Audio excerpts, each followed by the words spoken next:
मेरा नाम आकाश है और ये बात तब की है जब मैं कॉलेज में पढ़ता था। मैं पढ़ाई में काफ़ी होशियार था। मेरे घर वालों के हालात इतने अच्छे नहीं थे। मेरे घर में बस मेरी माँ ही थी। मेरे पापा बचपन में ही मर गए थे। मेरी माँ ने लोगों के कपड़े सी सी कर गुजारा किया था, लेकिन मुझे भी काफ़ी एहसास होता था कि मैं अपनी माँ की मदद करूँ। इसलिए एक दिन मैंने फ़ैसला किया कि मैं ट्यूशन पढ़ाऊँगा। मैंने ये बात अपने सर से शेयर की तो वो सर को काफ़ी अच्छा लगा। उन्होंने मुझे काफ़ी सपोर्ट किया, जिसकी वजह से मैं ट्यूशन पढ़ाने लगा। मैं 2 बजे फ्री हो जाता था और 4 बजे ही सबके घर जा जाकर सबको एक एक घंटा ट्यूशन पढ़ाता। मेरी माँ भी काफ़ी खुश हो गई थी, क्योंकि इस वजह से काफ़ी अच्छा कमा लेता था। दिन गुजरने लगे। एक दिन मेरे सर ने कहने लगे कि बेटा, मेरी एक बेटी है जो कि 10वीं क्लास में पढ़ती है। अगर तुम उसे पढ़ा दोगे तो मैं तुम्हारा बहुत एहसानमंद रहूँगा। मैं भी हैरान हुआ, क्योंकि वो तो खुद भी एक टीचर थे, तो वो अपनी बच्ची को खुद भी पढ़ा सकते थे। लेकिन कहने लगे, मेरी बेटी बहुत शरारती है, मुझसे पढ़ती नहीं है। अगर तुम मेरी बेटी को पढ़ा दोगे तो मैं तुम्हें काफ़ी अच्छे पैसे दे दिया करूँगा। उनकी बात सुनकर मैं भी खुश हो गया, क्योंकि मैं जानता था कि सर काफ़ी अमीर हैं और वो अपना एक ऑनलाइन बिजनेस भी करते हैं, जिसकी वजह से वो मुझे काफ़ी अच्छी फ़ीस दे सकते थे। फिर मैं ट्यूशन पढ़ाने के लिए राज़ी हो गया। मैंने कहा कि ठीक है सर, तो 3 दिन में मैं आपके घर आ जाऊंगा। लेकिन सर उसी ही रोज़ कहने लगे, बेटा तुम आज ही आ जाना। जैसे ही मुझे छुट्टी हुई, मैं सर के साथ ही उनके घर चला गया। उन्होंने मुझे ड्राइंग रूम में बिठाया और कहने लगे कि मैं अभी अपनी बेटी को भेजता हूँ। मैंने 3-4 मिनट इंतज़ार किया। कुछ देर बाद उनकी बेटी जैसे ही ड्राइंग रूम में आई, उसको देखकर मैं हैरान हुआ, क्योंकि वो तो बहुत ही खूबसूरत थी। मुझे अपनी आंखों पर विश्वास नहीं आ रहा था कि जो मेरे सामने बैठी हुई है वो कोई लड़की है या अप्सरा। वो मेरे सामने आकर बैठ गई। इससे पहले मैं लड़कियों से बात नहीं करता था, क्योंकि मैं थोड़ा शर्मीला टाइप का लड़का हूँ। मेरी माँ ने मेरी परवरिश बहुत ही अच्छी से की है। मेरी कोई बहन नहीं थी, मैं इकलौता ही हूँ। इस वजह से मैं काफ़ी सम्मान से उस लड़की से बात कर रहा था। कुछ देर उसे पढ़ाता रहा। उसके बाद मैंने कह दिया कि आज के लिए इतना ही काफ़ी है। ये कहकर मैं चला गया, लेकिन मेरा दिमाग अभी भी उसी लड़की के बारे में सोच रहा था। उस लड़की का नाम चांदनी था। चांदनी बहुत ही खूबसूरत थी। चांदनी मुझे काफ़ी ज़्यादा सीरियस तबीयत की लग रही थी। देखने से लग ही नहीं रहा था कि वो शरारती भी हो सकती है। पर अगले ही दिन मैं हैरान रह गया, क्योंकि मैं बिना बताए चांदनी के घर चला आया। जब मैंने चांदनी को इस हुलिये में देखा तो मैंने जल्दी से अपनी आंखें झुका लीं। वो अपने फ्रेंड के साथ खेल रही थी। मैंने उसे बस एक ही नज़र देखा था, लेकिन उसने जैसे ही मुझे देखा जल्दी से अंदर चली गई। कुछ ही देर बाद वो मेरे पास पढ़ने के लिए आई। अब उसने थोड़ी लॉन्ग टी शर्ट डाल रखी थी। इससे पहले तो उसने बहुत ही मिनी टॉप पहन रखा था। कहने लगी, सर कल मेरा टेस्ट है। मैंने उसी टेस्ट की तैयारी करवाई और उसे वार्न किया कि मुझे इस टेस्ट में बहुत अच्छे नंबर लेकर आनी है, लेकिन क्योंकि मैंने तुम्हें बहुत अच्छी तैयारी करवाई है। मेरी बात पर कहने लगी, नहीं सर, मुझे बायोलॉजी बहुत मुश्किल लगती है। मैं अच्छे नंबर तो नहीं ला सकती, लेकिन पास हो जाऊंगी। उसकी बात पर मैं हैरान हो गया। पर इससे पहले कि वो रो देती, मैंने कहा चलो ठीक है, लेकिन अगर तुम फेल हो गई तो। फिर वो कहने लगी कि फिर सर आप मुझे कोई भी सज़ा देना मुझे मंजूर है। उसकी बात पर मैं शरारती अंदाज में मुस्कुराने लगा था। मैंने कह दिया, अगर तुम फेल हुई तो मैं तुम्हें सज़ा दूंगा। अब मैं उसका इंतज़ार करने लगा कि कब वो टेस्ट में फ़ेल हो जाए, मैं उसे कोई सज़ा दे सकूँ। न जाने क्यों मुझे चांदनी को तंग करने में काफ़ी मज़ा आने लगा था। फिर अगले दिन भगवान ने मेरी सुन ली और वो टेस्ट में फ़ेल हो गई। मेरा दिल खुशी से उछलने लगा, लेकिन मैंने बनावटी गुस्सा अपने चेहरे पर सजा और चांदनी से कहने लगा कि तुमने क्या कर दिया। मैंने तुम्हें बहुत इतनी अच्छी तैयारी करवाई थी, लेकिन तुम टेस्ट में फ़ेल हो गई। वो कहने लगी, सर आप मुझे जो भी सज़ा दें मुझे मंजूर है, पर मुझे पढ़ाया हुआ सब कुछ भूल गया। मैं क्या करती, मुझे बायोलॉजी बहुत मुश्किल लगती है। वो बहुत मासूमियत से मुझे कह रही थी। मैंने उसे कहा कि मैंने तुमसे कल क्या कहा था। कहने लगी, आपने यही कहा था कि अगर मैं टेस्ट अच्छा ना दिया तो और मैं फ़ेल हो गई तो आप मुझे सज़ा देंगे। मैंने उसे कहा कि ठीक है, फिर सज़ा क्या चाहिए। वो कहने लगी, आप मुझे जो भी सज़ा दें मुझे मंजूर है। उसकी मासूमियत और खूबसूरती पर मेरा दिल बहकने लगा था। मैंने एक नज़र उसके ऊपर डाली। हम दोनों के अलावा कोई भी मौजूद नहीं था। मेरे साथ इतनी खूबसूरत लड़की मौजूद थी और उसकी सुंदरता को देखकर मेरा दिल बहकने लगा था। अजीब अजीब से ख्याल आ रहे थे। मेरे ऊपर शैतान सवार हो रहा था। मैंने उसे धीरे से कहा, तो फिर ठीक है, मेरे पास आओ, मैं तुम्हें सज़ा देना चाहता हूँ। चांदनी बहुत ही मासूम थी। वो मेरी बात मान गई और मेरे पास आकर बैठ गई। मैंने उससे पूछा कि तुम कितने साल की हो? वो कहने लगी कि मैं तो 15 साल की हूँ। वो 15 साल की थी और मैं 20 साल का था। मैंने उससे कहा कि मैं तुम्हें कोई सज़ा नहीं दूंगा, तो क्या तुम अपने घर वालों को वो सज़ा बता दोगी? वो कहने लगी, नहीं सर, मैं अपनी सज़ा क्यों बताऊंगी? अगर ऐसा किया तो पापा मुझ पर गुस्सा होंगे, क्योंकि मैं आपके पढ़ाने के बावजूद अपनी पढ़ाई पर ध्यान नहीं दिया, इसलिए मैं वो सज़ा किसी को भी नहीं बताऊंगी। मैं खामोश हो गया। उसका गुलाबी सराफा देखकर मेरा दिल चाहा उसे बाहों में भरकर चूम लूं, लेकिन मेरा दिल ये करने से इनकार कर रहा था। कहीं न कहीं मेरी माँ की दी हुई अच्छी तरबियत ने मुझे रोक लिया था। इसलिए मैंने फैसला किया और उसे कहा कि नहीं, मैं आज तुम्हें को सज़ा नहीं दूंगा, लेकिन अगर आइंदा तुमने किसी भी टेस्ट में इस तरह की कोई भी गलती की और फेल हो गई तो मैं तुम्हें ज़रूर सज़ा दूंगा। चलो आज के लिए माफ़ कर देता हूँ। तो वो खुश हो गई थी और मैं वापस उसे पढ़ाने लगा था। एक दिन मैं कॉलेज में ही था जब सर मेरे पास आए और कहने लगे, बेटा मुझे तुमसे कोई बात करनी है। मैंने सर से कहा कि मैं सर क्लास ले लूँ, उसके बाद आराम से आपके पास आ जाऊँगा। आपने मुझे जो भी कहना है मुझे कह दीजिएगा। इस तरह मैं क्लास के बाद सर के पास गया तो सर बिजी थे। कुछ देर बाद ही मैं अंदर आया। सर कहने लगा, हाँ बेटा बैठो, मैंने तुमसे चांदनी के बारे में बात करनी है। ये सुनकर मैं हैरान हो गया कि अचानक से उनकी क्या बात करनी है, लेकिन सर कहने लगे, बेटा मैं चाहता हूँ चांदनी तुम्हारे कल चली जाए।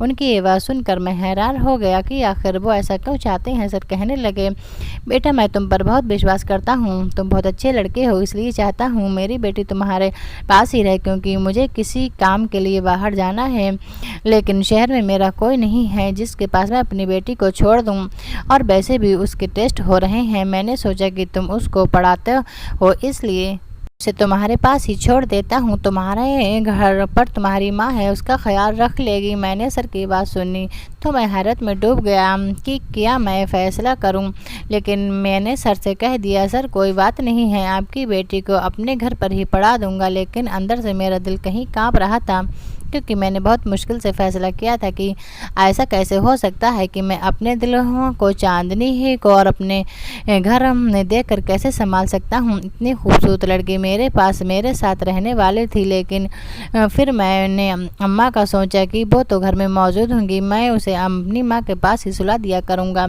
यही सोचकर मैंने सर को हाँ कर दी। फिर सर मुझे अपने साथ अपने घर ले गए। सर ने शायद चांदनी को फ़ोन करके तैयार रहने के लिए कह दिया था। उसके साथ एक छोटा सा बैग भी था। चांदनी काफ़ी उदास थी। सर उसे समझाने लगे, बेटा देखो, अपने टीचर को तंग नहीं करना, अभी आपको पढ़ाएंगे और इनकी माँ आपका ख्याल रखेंगी। मैं इन पर भरोसा कर रहा हूँ, लेकिन तुम बहुत शरारती हो, मुझे डर है कि कहीं टीचर को तंग ना करो और वो तुम्हें डांट ना दे, इसलिए मैं चाहता हूँ कि उन्हें तंग मत करना। वो जैसा पढ़ाए वैसा ही पढ़ना, वो जो कहे उसको बात वही मानना जो तुम्हारे सर कहें। चांदनी कहने लगी, ठीक है पापा, मैं सर को शिकायत का मौका कभी नहीं दूंगी और सर को तंग नहीं करूंगी। इस तरह मैं चांदनी को अपने घर लेकर चला आया था। मेरे पास कोई गाड़ी तो नहीं थी, लेकिन मैं मोटरसाइकिल पर था, इसलिए चांदनी को अपने पीछे बिठाया और उसका बैग अपने आगे रख लिया था। चांदनी काफ़ी आराम से बैठ गई तो उसने एक हाथ मेरे कंधे पर रख दिया था, तो मुझे कुछ अजीब सा महसूस होने लगा था। मेरा दिल अजीब अंदाज में धड़क उठा।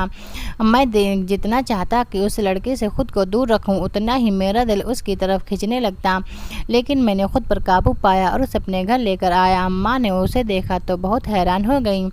मैंने अम्मा को सारी बात बता दी। कहीं लगी, इधर आओ बेटा, मुझे तुमसे कोई बात करनी है। मैं अम्मा के रूम में गया तो अम्मा कहने लगी, बेटा तुमने ये क्या कर दिया है? तुम जानते हो ना कि तुम्हारी कज़न की शादी है। जहाँ मैंने भी जाना है वो शादी दूसरे शहर में है। मैं 3-4 दिन बाद ही आऊँगी। अब तुम चांदनी को लेकर आ गए हो तो ये वो अकेली कैसे रहेगी? अम्मा की बात सुनकर मेरे दिमाग में आया कि मैं तो भूल ही गया था, उनको तो एक शादी पर जाना था। अब मैं क्या करता? मुझे काफ़ी अजीब लग रहा था, लेकिन मैंने खुद को समझाया। अम्मा को कहने लगा, इस समस्या का हल निकालें। अब ऐसा तो नहीं हो सकता कि चांदनी को वापस भेज दूं, क्योंकि चांदनी के पापा चले गए हैं और अगर मैंने सर को अब इनकार किया तो उन्हें अच्छा भी नहीं लगेगा। इसलिए ऐसा करते हैं कि आप शहर चले जाएं, मैं चांदनी को संभाल लूँगा। वो बहुत ही अच्छी बच्ची है, मुझे कोई दिक्कत नहीं होगी। माँ कहने लगी, नहीं नहीं, ऐसा नहीं कर सकते, मोहल्ले वाले लोग बातें बनाएंगे। मुझे गुस्सा आ गया। मैंने कहा, माँ आप मोहल्ले वालों की बातों पर कब से विश्वास करने लगे? आपको पता है ना कि मेरी नीयत क्या है। आपको अपने बेटे पर भरोसा नहीं। आप ऐसा करें, आप आराम से शादी में जाएं, सब कुछ मुझ पर छोड़ दें, अपने बेटे हैं पर छोड़ दें। आपकी परवरिश पर कभी दाग नहीं आने दूंगा। मेरी माँ ने मुझ पर विश्वास था और मुझ पर विश्वास करते हुए वो भी शादी में चली गई। अब इस घर में मैं था और मेरे साथ चांदनी थी। वो मुझसे पूछने लगी, सर आपकी माँ कहाँ गई? मैंने कहा, उन्हें कुछ काम था, रात को आ जाएंगी। मैंने उसे कुछ भी नहीं बताया और यही कहा कि अम्मा काम से गई हैं, वो जल्दी ही वापस आ जाएंगी। मैं चांदनी को पढ़ाने लगा। मैंने उसे बायोलॉजी समझा दी, लेकिन उसे समझ नहीं आती थी। वो कहने लगी, सर कल तो छुट्टी है, मुझे स्कूल भी नहीं जाना, इसलिए बाकी का आप मुझे कल पढ़ा देना। मुझे भी याद आया कि कल तो छुट्टी है और मुझे भी स्कूल नहीं जाना था, इसलिए हमारे कॉलेज में एक स्पोर्ट डे होने वाला था, इसलिए मैंने छुट्टी ही करनी थी। अब मेहमान हो गया। मैंने चांदनी को कहा, ऐसा करते हैं कि तुम सो जाओ, क्योंकि वैसे भी कल छुट्टी है, तो मैं तुम्हें बाकी सारा कल पढ़ा दूंगा। चांदनी कहने लगी, ठीक है सर। मैंने उसको रूम का रास्ता दिखाया तो वहाँ चली गई, लेकिन फिर अचानक ही उसे मेरी माँ का ख्याल आया। वो कहने लगी, सर आपकी माँ तो अभी तक नहीं आई, वो कहाँ है? मैंने फिर से बहाना बनाया और कह दिया कि अम्मा रात को आ जाएंगी, वो बस पास ही गई हैं, वो बहुत जल्दी आ जाएंगी। उसे मेरी बात पर विश्वास आ गया था, लेकिन मैं अंदर परेशान हो रहा था, क्योंकि मुझे अब लगने लगा था कि मुझे ऐसा नहीं करना चाहिए था। मुझे उसे झूठ नहीं बोलना चाहिए था, लेकिन मैं मजबूर था। मैं नहीं चाहता था कि चांदनी को पता चले कि इस घर में हम दोनों अकेले हैं और उसके दिल में मेरे लिए बदगुमानी पैदा हो जाए। वो अपने रूम में जाकर लेट गई तो मैं भी अपने रूम में आ गया। मैं गहरी नींद में था कि तभी मुझे ऐसा लगा कि अचानक आधी रात को मेरे रूम का दरवाज़ा खुल गया। मेरे रूम में अंधेरा था। मुझे ऐसा महसूस हुआ जैसे कोई मेरे बिस्तर पर आकर लेट। ये देखकर तो मेरे होश उड़ गए कि अचानक मुझे चांदनी का ख्याल आया। मैंने जल्दी से अपने रूम में मौजूद हल्की लाइट ऑन की, लेकिन जैसे ही मेरी नज़र चांदनी पर गई तो मैं हैरान रह गया। मेरे बिस्तर पर चांदनी लेटी हुई थी। मैंने कहा, चांदनी ये क्या हरकत है? तुम यहाँ क्या करने आई हो? अपने कमरे में जाओ। वो कहने लगी, सर बुरा मत मानना, लेकिन मुझे अंधेरे में और अकेले घर में सोने की आदत नहीं है। मैं कभी अकेली नहीं सोई, जब भी सोती हूँ पापा के रूम में ही सोती हूँ। मैंने अपना बेड पापा के रूम में ही लगा रखा है, और अगर मैं गलत नहीं हूँ तो मैं ये भी जानती हूँ कि इस घर में मेरे और आपके अलावा कोई भी मौजूद नहीं है। लेकिन मैं क्या करूँ, मुझे अकेले घर में डर लगता है। मैं अकेले नहीं सो सकती, इसलिए मैं आपके पास सोऊंगी। मैंने उसकी बात सुनी तो उसके पागलपन पर मेरा जी चाहा अपना सर दीवार पर मार लूँ। ये कैसी लड़की है जो मेरे साथ रहने में शर्म महसूस नहीं कर रही है? मैंने उससे कहा, चांदनी तुम इतनी छोटी भी नहीं हो, तुम तो जानती हो ना हम दोनों रूम में नहीं रह सकते। क्या अब यह भी मुझे तुम्हें समझाना पड़ेगा? वो कहने लगी, मैं जानती हूँ, लेकिन मैं क्या करूँ, मैं मजबूर हूँ। मैं कभी भी अकेली नहीं सोई हूँ। मैं बहुत देर से अकेले रूम में सोने की कोशिश कर रही थी, लेकिन मुझे बहुत ज़्यादा डर लग रहा था। बहुत मजबूरी में मैं आपके कमरे में आई हूँ। मैंने सोचा चुपचाप आपके पैरों में जाकर सो जाऊंगी, लेकिन अकेले कमरे में नहीं सोऊंगी। ये कहकर वो रोना शुरू कर चुकी थी। उसकी आवाज़ मुझे अंदर तक बेचैन कर रही थी। मैंने जल्दी से कहा, अच्छा चुप हो जाओ, मैं कोई हल निकाल लेता हूँ। लेकिन मुझे कोई हल नज़र नहीं आ रहा था, इसलिए मैंने फैसला किया कि एक कंबल निकाल कर उसकी जगह अपने बेड पर से कुछ साइड पर बना दिया और उससे कह दिया कि तुम यहाँ पर सो जाओ, मैं बेड पर सो जाता हूँ। वो कहने लगी, मुझे बेड पर ही नींद नहीं आती, मुझे नीचे नींद नहीं आती। मजबूरन मैंने उसे अपनी जगह दी और वो बेड पर सो गई और मैं नीचे ज़मीन पर कंबल बिछा कर सो गया। मैं अंदर ही अंदर खुद को डांट रहा था। मेरे दिमाग में ये बात क्यों नहीं आई कि अम्मा शहर से बाहर जा रही हैं, वो घर पर नहीं होंगी तो मैं कभी भी चांदनी को अपने पास न लाता। लेकिन अब चांदनी मज़े से मीठी नींद सो रही थी, जबकि मुझे ज़मीन पर नींद नहीं आ रही थी। ऊपर से चांदनी के सोने का ढंग मुझे और भी डिस्टर्ब कर रहा था। एक तो वो बहुत ही खुले नाइट सूट में थी, ऊपर से कंबल भी नहीं ओढ़ रही थी, पूरा कंबल उतार के फेंक दिया था और बेड पर फैल कर सोई हुई थी। बार बार मेरी नज़र उसके ऊपर उठ रही थी और मेरे दिल के जज्बात बेकाबू हो रहे थे। मैंने जैसे तैसे खुद पर काबू किया, लेकिन मैंने सोच लिया था कि अब आगे मैंने क्या करना है। अगले दिन मुझे काफ़ी गुस्सा आ रहा था। चांदनी जल्दी उठ गई थी, उसने लाइट ऑन कर दी। मैंने उसे गुस्से से कहा, ये क्या हरकत है? मैंने फैसला कर लिया था कि अब उसे डांट कर ही रहूँगा और इतना डांटूंगा कि क्या है। इसी तरह जैसे ही मैंने उसे पढ़ाना शुरू किया तो मैंने उसे काफ़ी डांटा। उसे एक एक टॉपिक बार बार याद करने का कहता और जब उसे याद नहीं हो रहा था तो मैं गुस्से से उसे एक चांटा भी मार दिया। वो अपना गाल पकड़े हैरत से मुझे देख रही थी। मैंने ये चांटा जानबूझकर मारा था ताकि रात को वो मेरे करीब फिर से न आए। मैं नहीं चाहता था कि जज्बात में भर कर मैं कोई गलत कदम उठा लूँ। चांदनी भी समझ गई थी, बड़ी बड़ी आंखों में आंसू भरकर कहने लगी, ठीक है, मैं अब आपको कभी तंग नहीं करूँगी। मैं वापस अपने घर चली जाती हूँ। लेकिन मैं भी मजबूर था, मैं उसे वापस नहीं भेज सकता था। 3 दिन ऐसे ही गुजर गए। मुझे बहुत बुरा लग रहा था, लेकिन उसके बाद चांदनी ने अपने पापा को बता दिया। लेकिन सर ने मुझे कुछ भी नहीं कहा, वो तो बल्कि शर्मिंदा थे और कहने लगे कि मैं माफ़ी चाहता हूँ। मैं जानता था कि मेरी बेटी शरारती है, वो कोई ना कोई ऐसी हरकत ज़रूर कर देगी। मैंने सर को कहा, कोई बात नहीं, मैं जानता हूँ चांदनी अभी छोटी बच्ची है, नादान है, उसे समझ नहीं थी, इसलिए मैंने उसे भी इजाज़त दे दी थी। अगले दिन सर ने कह दिया कि अब चांदनी तुमसे नहीं पढ़ेगी, उसके लिए कोई लड़की का इंतज़ाम करूँगा जो उसे पढ़ाया करेगी और तभी वो उससे डर कर पढ़ेगी। इस तरह अब वो मुझसे नहीं पढ़ती थी, लेकिन मेरा गुजारा तो फिर भी चल रहा था। मैं धीरे धीरे चांदनी को भूल गया था, लेकिन दिल में किसी एक कोने में वो अभी भी बसी हुई थी। जब मैंने उसे थप्पड़ मारा और उसकी आंखों में आंसू चमक आए थे, उस पल को याद करता हूँ तो दिल में एक टीस उठती है। मैं नहीं जानता था वजह से चांदनी की आंखों में आंसू आए, लेकिन उस समय चांदनी को थप्पड़ मारना ज़रूरी था, नहीं तो वो उम्र के जिस हिस्से में थी कभी भी बहक सकती थी और मैं भी उस समय उम्र के नाजुक हिस्से में ही था। हम दोनों की उम्र बहक जाने वाली थी।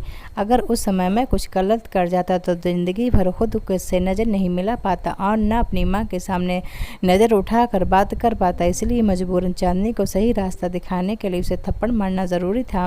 5 साल का समय गुजर गया। जब एक दिन मुझे पता चला कि अब वो यूनिवर्सिटी पहुंच गई है तो मैं हैरान हुआ, क्योंकि उस वक्त मैं बीएससी कर रहा था। मुझे 5 साल की छोटी थी। एक दिन अचानक ही मेरी नज़र यूनिवर्सिटी के गेट पर चांदनी पर पड़ गई। मैं उसकी खूबसूरती को देखकर हैरान हो गया। वो छोटी और शरारती नहीं लग रही थी, बल्कि बड़ी और समझदार बन गई थी। यूनिवर्सिटी की हवा लग रही थी। कुछ लड़के उसके आसपास खड़े थे और उससे बातें कर रहे थे। मैं हैरान हुआ। मैंने एक नज़र उसे देखा, शायद वो भी मुझे पहचान गई थी, लेकिन वो मेरे पास नहीं आई। मैं बहुत ही हैरान हुआ कि ऐसे भी क्या थी कि वो मेरे पास नहीं आई। कितने दिन ऐसे ही गुजरने लगे। मेरा दिल कहीं तड़प रहा था। दिल में दबी हुई चांदनी के लिए मोहब्बत फिर से मचलने लगी थी। मैं अब चांदनी को रोज़ ही देखता था।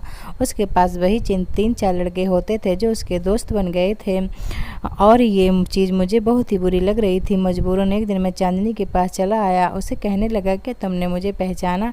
उसने मेरी बात का जवाब नहीं दिया। मैं बहुत गुस्से में आ गया। उसका हाथ दबोचकर एक तरफ साथ में ले गया। कहने लगा कि ये क्या हरकत है। मैंने उससे कहा कि जब तुम मुझे ऐसे इग्नोर करोगी तो मैं ये सब करने पर मजबूर हो जाऊंगा, इसलिए चुपचाप मेरी बात सुनो। चांदनी कहने लगी, मैं जानती हूँ मैंने आपको बहुत तंग किया था। उसकी बात सुनकर मैं हैरान हो गया।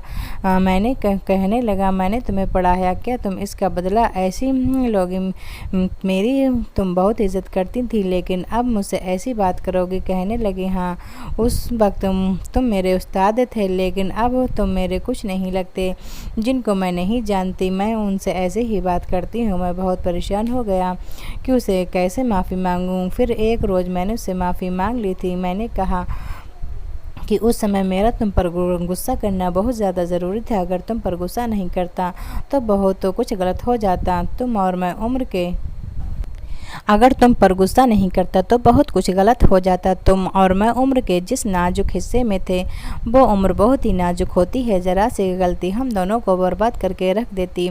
इसलिए मजबूरन मुझे तुम पर गुस्सा करना पड़ा और तुम पर हाथ उठाना पड़ा था, क्योंकि ये कोई छोटी बात नहीं थी कि एक जवान लड़का और लड़की इस तरह अकेले सोएं। मैं तुम्हें इसलिए गुस्सा किया कि और तुम गुस्सा होकर मुझसे अलग सोना शुरू कर दो। मैं भी एक मर्द था, कब तक खुद पर कंट्रोल करता। मैं नहीं चाहता था कि तुम्हारे साथ कुछ गलत करूं। और सच तो ये है कि मैं धीरे धीरे तुम्हें चाहने लगा था, तुमसे मोहब्बत हो गई थी। मुझे मेरी बात सुनकर खामोश रही, कुछ भी नहीं बोली थी, लेकिन उसकी आंखों की चमक मुझे बता गई थी कि वो मेरी बात सुनकर बहुत खुश हुई है। शायद वो भी मुझसे मोहब्बत करती थी। वो चली गई थी, लेकिन मैं खड़ा नहीं रहा और वापस चल दिया, क्योंकि अब मैं जानता था कि शायद उसे गलती का एहसास हो जाएगा और वो मुझसे माफ़ी मांगने आएगी। पर दिन ऐसे ही गुजरने लगे। चांदनी तो मेरे पास आई ही नहीं। कुछ दिन ऐसे ही गुजरे। एक रोज़ किसी ने मुझे आवाज़ लगाई। जैसे ही मैंने पीछे देखा तो चांदनी थी। वो मेरे पास आई और कहने लगी, मुझे माफ़ कर दो, मुझे ये सब नहीं करना चाहिए था, लेकिन मैं क्या करती। मुझे आज तक किसी ने ऐसी बात नहीं की थी जिस तरह तुम बात करते थे। तुमने मुझे पढ़ाया, उसका बहुत बहुत धन्यवाद। लेकिन मैं बहुत ही नाजुक थी। मेरे पापा ने कभी भी मुझसे ऐसे तेज शब्दों में बात नहीं की थी, लेकिन तुमने तो उस दिन मुझे थप्पड़ मार था। तब से मैंने फैसला कर लिया था कि मैं अपने पापा को बता दूंगी और मैं तुमसे अब नहीं पढ़ूंगी। और मैंने कहाँ सोचा था अपने पापा से कर दूसरा कोई टीचर रखवा लूँगी। उसकी बात सुनकर मैं थोड़ा सा मुस्कुराने लगा था। अगले ही दिन मैंने अपनी माँ को अपना रिश्ता लेकर चांदनी के पापा के पास भेज दिया था। मेरे सर को इस रिश्ते पर कोई ऐतराज़ नहीं था। खुशी खुशी इस रिश्ते के लिए राजी हो गया और ठीक 15 दिन बाद चांदनी मेरी दुल्हन बनकर मेरे कमरे में बैठी हुई थी और मैं उसके सामने बैठा उसको निहार रहा था और वो शर्म से अपने आप में सिमटी जा रही थी। मैंने उसका हाथ थामे हुए कहा, चांदनी, अब तुम पूरे अधिकार के साथ मेरे बिस्तर पर मेरे साथ मुझसे चिपक कर सो सकती हो, क्योंकि अब तुम मेरी पत्नी हो। ये कहकर मैंने चांदनी का हाथ चूम लिया और वो भी शर्माते हुए मेरे सीने से लग गई। दोस्तों, कहानी कैसी लगी अपनी राय ज़रूर बताना। अब कहानी पसंद आई तो लाइक और करना और रोज़ नई कहानी सुनने के लिए हमारे चैनल को सब्सक्राइब करना। कहानी का अंत सुनने के लिए आप लोगों को बहुत बहुत धन्यवाद। मिलते हैं अगली नई कहानी के साथ।